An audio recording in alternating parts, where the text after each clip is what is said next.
Bonjour et bienvenue à cette nouvelle capsule sur la maladie de Parkinson. Dans cette capsule, nous allons expliquer pourquoi les individus atteints de la maladie de Parkinson souffrent d'insomnie, ainsi que les traitements disponibles. Parmi les divers troubles du sommeil, celui qui est le plus souvent rapporté chez les personnes vivant avec le Parkinson est celui de l'insomnie. S'agissant d'une difficulté à s'endormir et ou à rester endormi, autant les réveils au courant de la nuit qu'un réveil matinal précoce peuvent être fréquents. Il y a définitivement une relation entre la maladie de Parkinson et les troubles du sommeil. La prévalence chez la population atteinte surpasse celle de la population générale, même contrôlée pour la variable d'âge. Par contre, le sens de cette corrélation, ainsi que les variables modératrices et médiatrices, c'est-à-dire des éléments qui influencent la relation entre les troubles du sommeil et la maladie de Parkinson, sont beaucoup moins clairs que l'existence de cette dite corrélation. Les causes de l'insomnie chez les patients atteints de Parkinson seraient multifactorielles. En plus de la dérégulation inhérente des structures cérébrales impliquées dans le sommeil à cause de la maladie, on compterait aussi des altérations du sommeil, par exemple les effets secondaires de la médication traitant le Parkinson, ainsi que des symptômes comorbides.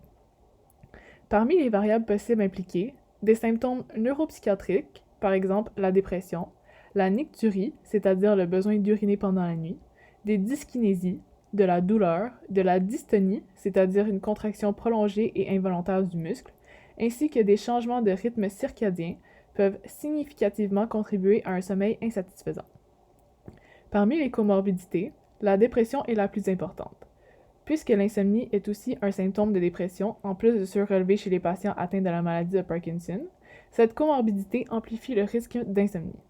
De plus, des études approfondies sur les liens entre la dépression et l'insomnie montrent un lien bidirectionnel. Ainsi, si une personne qui souffre de dépression est atteinte de la maladie de Parkinson, elle fera nécessairement de l'insomnie. En retour, la dérégulation du sommeil et l'insomnie amplifient les symptômes dépressifs. La relation avec la médication, surtout celle des antagonistes de dopamine, un traitement vastement utilisé pour traiter le Parkinson, est nuancée.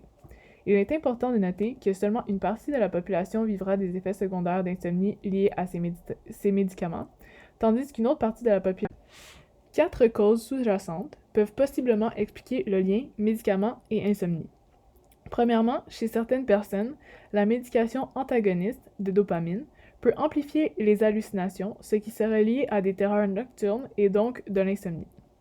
Deuxièmement, certains récepteurs dopaminergiques ont été liés à des effets de régulation du sommeil et de l'éveil. Troisièmement, les effets les plus forts d'insomnie sont rapportés chez les personnes qui reçoivent des doses plus importantes et ou à plus long terme. Quatrièmement, les spasmes moteurs, un effet secondaire à la médication.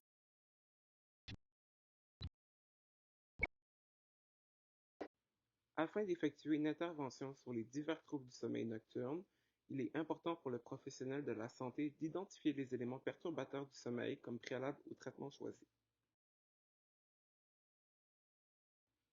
Tout d'abord, les éléments perturbateurs physiques peuvent être identifiés selon la manifestation des symptômes moteurs du Parkinson. Ces symptômes moteurs peuvent être observés à travers la constipation, des douleurs et même des cauchemars. L'un des symptômes moteurs le plus courant est celui du syndrome des jambes sans repos qui se caractérise par une sensation inconfortable dans les jambes accompagnée d'un besoin irrésistible de les bouger quand elles sont au repos. Ceci peut être traité par l'utilisation d'agonistes dopaminergiques. En effet, la dopamine étant un neurotransmetteur, il permet la communication au sein du système nerveux et influe directement le comportement. Ainsi, l'utilisation de ces médicaments a la capacité d'activer les récepteurs de la dopamine afin de produire des effets similaires à ce neurotransmetteur. De plus, il est courant d'observer une apnée du sommeil qui se caractérise par des difficultés respiratoires durant la nuit, provoquant des micro-éveils chez les personnes vivant avec le Parkinson. Le traitement de prédilection est l'appareil à pression positive continue, CPAP. Ce traitement permet d'ouvrir les voies respiratoires du patient en poussant l'air de façon continue ou moins d'un masque. L'air envoyé permet de maintenir les voies respiratoires ouvertes et diminue les réveils au courant de la nuit. Par ailleurs, lorsqu'il s'agit d'éléments perturbateurs psychologiques, il est courant d'évaluer le stress vécu par la personne, l'anxiété excessive ou une tristesse excessive qui peut résulter d'une dépression. Tout comme les éléments perturbateurs physiques, une fois que les éléments sont identifiés, Le clinicien devra choisir le traitement optimal pour minimiser les symptômes selon le type du trouble de sommeil. Souvent, ces symptômes psychologiques se résultent par une plainte d'une mauvaise qualité du sommeil, telles que des difficultés d'endormissement ou du maintien du sommeil, qui à elles seules peuvent créer de l'insomnie. Des produits naturels comme la mélatonine ou d'autres types de thérapies combinées avec des médicaments peuvent être offerts. Ainsi, merci de nous avoir écoutés et on se retrouve pour une autre capsule sur la maladie de Parkinson.